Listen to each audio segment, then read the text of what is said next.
23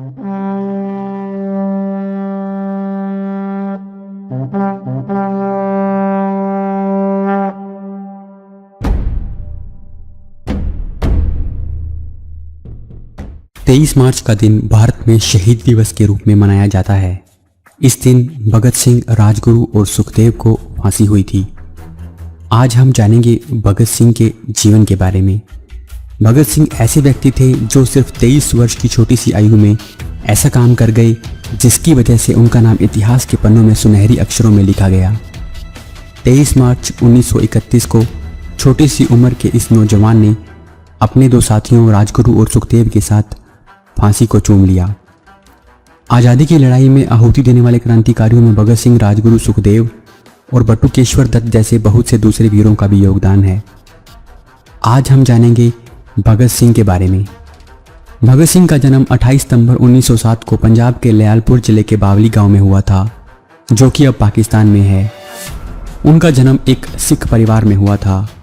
उनका परिवार शुरू से ही आज़ादी के आंदोलनों में भाग लेता आ रहा था और उनके परिवार का उनके विचारों पर बहुत गहरा प्रभाव पड़ा। भगत सिंह के मन में बचपन से ही अंग्रेजों के प्रति आक्रोश पनप रहा था। वो जल्दी से जल्दी भारत माता को अंग्रेजों की गुलामी से आज़ाद करवाना चाहते थे। 1928 में जब साइमन कमीशन भारत आया तो सभी राजनीतिक दलों ने इसका विरोध किया, क्योंकि इस कमीशन में कोई भी भारतीय सदस्य नहीं था। 30 अक्टूबर 1928 को लाहौर में लाला लाजपत राय के नेतृत्व में इसका विरोध किया गया।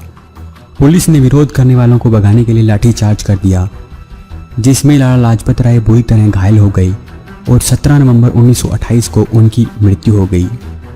भगत सिंह ने अपने साथियों राजगुरु, सुखदेव और चंद्रशेखर आजाद के साथ मिलकर लाला लाजपत राय पर लाठियां चलाने वाले अंग्रेज अफसर स्कॉट को मारने की योजना बनाई, लेकिन पहचान में गलती होने की वजह से स्कॉट की जगह सहायक पुलिस अधीक्षक सैंडर्स मारा गया। भगत सिंह फ्रांसीसी कट्टरवादी अगस्टे वैलियंट से बहुत प्रभावित हुए थे, जिसने पेरिस के चैम्बर ऑफ डिप्यूटीज पर बम फेंका था।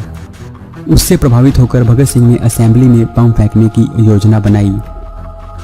इस बम को फेंकने के पीछे भगत सिंह का मकसद किसी को घायल करना नहीं था, बल्कि देश में क्रांति की लहर को फैलाना था। 8 अप्रैल 1929 को भगत सिंह और बटुकेश्वर दत्त ने जब असेंबली चल रही थी तब उस असेंबली में 2 बम फेंके। इन बमों को इस तरह फेंका गया कि किसी की मृत्यु ना हो, लेकिन फिर भी इसमें कुछ लोग घायल हो गए। बम फेंकने के बाद असेंबली में धुआं फैल गया, जिसमें दोनों क्रांतिकारी आसानी से भाग सकते थे, लेकिन दोनों का मकसद खुद को गिरफ्तार करवाना था। इसलिए दोनों इनकलाब जिंदाबाद के नारे लगाते रहे और खुद को गिरफ्तार करवा लिया। भगत सिंह और उनके 2 साथियों को असेंबली में बम फेंकने और सैंडर्स की हत्या का दोषी पाया गया।